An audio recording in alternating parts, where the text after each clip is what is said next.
الحمد للہ رب العالمین حمد الشاکرین والصلاة والسلام على خیر البریۃ محمد وآل الطیبین الطاہرین اما بعد فصل فی الموانع المانع من الارث اربع الرق وافرا كان او ناقصا والقتل الذي يتعلق به وجوب القصاص او الکفارہ۔ گزشتہ نشست میں ہم نے ورثاء کے درمیان ترکے کی تقسیم کو پڑھا کہ کس ترتیب سے ترکہ ان کے درمیان تقسیم ہوگا۔ آج کی نشست میں موانع ارث پڑھیں گے۔ موانع معنی کی جمع ہے اور یہاں سے وہ معنی مراد ہے جس سے کوئی وارث بننے کی اہلیت ہی سے نکل جائے اور یہ سبب اس کے اپنے اندر ہوتا ہے، مطلب محرومیت کا سبب وہ خود بنتا ہے۔ ایک دوسری قسم حجب جو ہم آگے پڑھیں گے جس سے وارث کے میراث میں کمی ہوتی ہے یا بالکل میراث سے محروم ہو جاتا ہے، وہاں سبب کوئی دوسرا وارث بنتا ہے، جیسے میت کا پوتا کے میت کے بیٹے کی موجودگی میں محروم ہو جاتا ہے۔ یہاں میراث سے محرومیت کا سبب پوتا خود نہیں بنا بلکہ دوسرے وارث یعنی بیٹے کی موجودگی کی بنا پر میراث سے محروم ہوا، اور کسی دوسرے کے سبب سے جو میراث سے محروم ہوتا ہے اس پر عام طور پر محجوب کا اطلاق ہوتا ہے، اور جو اپنے کسی سبب سے میراث سے محروم ہو گیا اس پر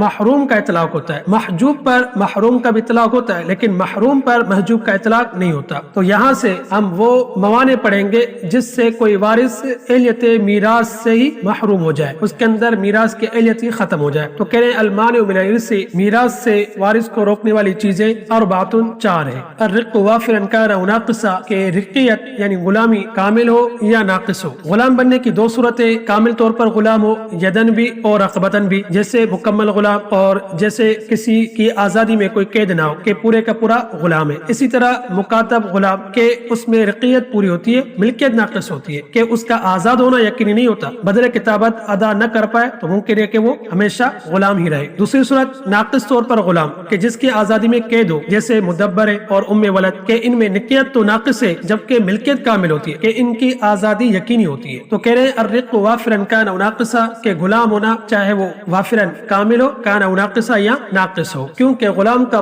پورا مال اس کے آقا کا ہوتا ہے۔ اگر ہم غلام کو وارث بنائیں گے، اس کو مال دیں گے، وہ مال اس کے آقا کی طرف چلا جائے گا اور آقا تو وارث نہیں ہے، اس لیے کوئی بھی غلام ہوگا وہ میراث سے محروم ہو جائے گا۔ والقتل الذي يتعلق به وجوب القصاص والکفارہ، کہ وہ قتل جس سے قصاص یا کفارے کا وجوب متعلق ہو، یعنی ہر وہ قتل جس میں یا تو قصاص واجب آتا ہو یا کفارہ واجب آتا ہو ابتداءً، یعنی شروع میں قصاص واجب ہوا ہو یا کفارہ واجب ہوا ہو، بعد میں چاہے انہوں نے معاف کر لیا ہو یا صلح کر لی ہو، پھر بھی وہ میراث سے محروم ہوگا۔ قتل کی کل 5 قسمیں: قتل عمد کے کسی دھاری دار چیز سے جان بوجھ کر قتل کرنا، کہ امام ابو حنیفہ رحمہ اللہ کے نزدیک یہ تعریف ہے، صاحبین کے نزدیک ما یقتل به غالبا، کہ جس سے عام طور پر قتل کیا جا سکتا ہو، پھر چاہے وہ اعلیٰ دھاری دار ہو یا نہ ہو، جیسے اگر کسی نے بھاری پتھر سے کسی کو مار دیا تو وہ بھی قتل عمد میں شامل ہے۔ دوسرے نمبر پہ قتل شبہ عمد، صاحبین کے نزدیک شبہ عمد کی تعریف ان یقتل ما لا یقتل به غالبا، کہ جس سے عام طور پر قتل نہ کیا جاتا ہو، اور امام حنیفہ رحمہ اللہ کے نزدیک جان بوجھ کر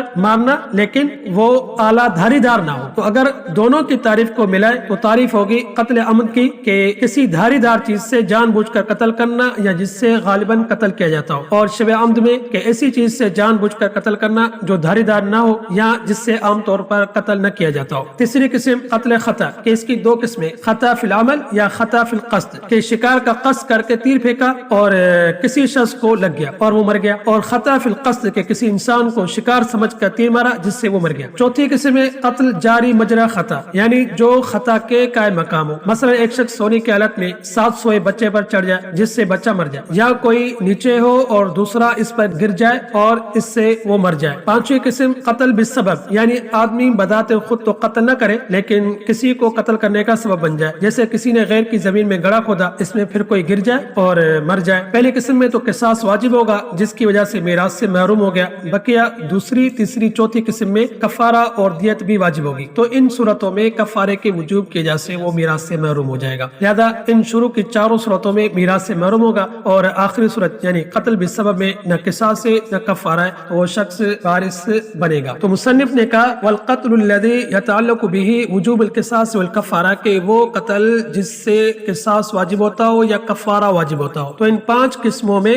شروع کی 4 قسموں میں کفارہ یا تو واجب ہو رہا ہے یا قصاص واجب ہو رہا ہے، لہذا ان 4 صورتوں میں قاتل میراث سے محروم ہوگا۔ اور یہ بھی یاد رہے کہ یہاں سے وہ قتل مراد ہے جس کا یہ وارث بن سکتا ہو، کسی عام شخص کو جس کا یہ وارث نہیں بن سکتا اس کو اگر قتل کر دیا تو اس سے یہ اپنے خاندان کے لوگوں کے میراث سے محروم نہیں ہوگا، ساتھ ساتھ یہ بھی یاد رکھے کہ قتل خطا میں جو دیت دی جاتی ہے وہ میت کے دیگر تمام اموال کے ساتھ مل کر ان دیگر اموال جیسی ہو جاتی ہے۔ جس طرح عام اموال کا جو حکم ہے اس کا بھی یہ حکم ہے کہ حسب ضابطہ شریعہ میت کا قرض ادا کیا جائے، اگر وصیت کی ہے تو اسے پورا کیا جائے، اور جو افراد تمام مال میں وارث ہوتے وہ اس میں بھی وارث ہوں گے۔ آج کے سبق کا خلاصہ یہ ہوا کہ موانع ارث کے وہ معنی جو کسی وارث کو اس کی میراث کی اہلیت سے ہی ختم کر دے، اور وہ سبب اس کے اپنے اندر ہوتا ہے، اپنے کسی سبب سے وہ میراث سے محروم ہو جاتا ہے۔ اور اس کی 4 قسمیں، پہلی رقیت پڑی کہ چاہے رقیت کامل ہو یا ناقص ہو، یعنی کسی بھی صورت میں اگر وہ غلام ہے تو وہ میراث سے محروم ہوگا، یا یہ کہ وہ قاتل ہو، اس شخص کا قاتل ہو جس کا یہ وارث بن سکتا ہو۔ اور قتل کی 5 قسموں میں سے پہلی 4 قسمیں یعنی قتل عمد، قتل شبہ عمد، قتل خطا، قتل جاری مجرا خطا، یہ چاروں میں سے کوئی ایک پائے گئی تو وہ میراث سے محروم ہو جائے گا، جس کو مختصراً مصنف نے یہ کہا جس سے قصاص یا کفارہ واجب ہوتا ہو۔ پہلی 4 میں سے پہلی میں قصاص واجب ہوتا ہے اور بقیہ 3 میں کفارہ واجب ہوتا ہے، لہذا ایسا شخص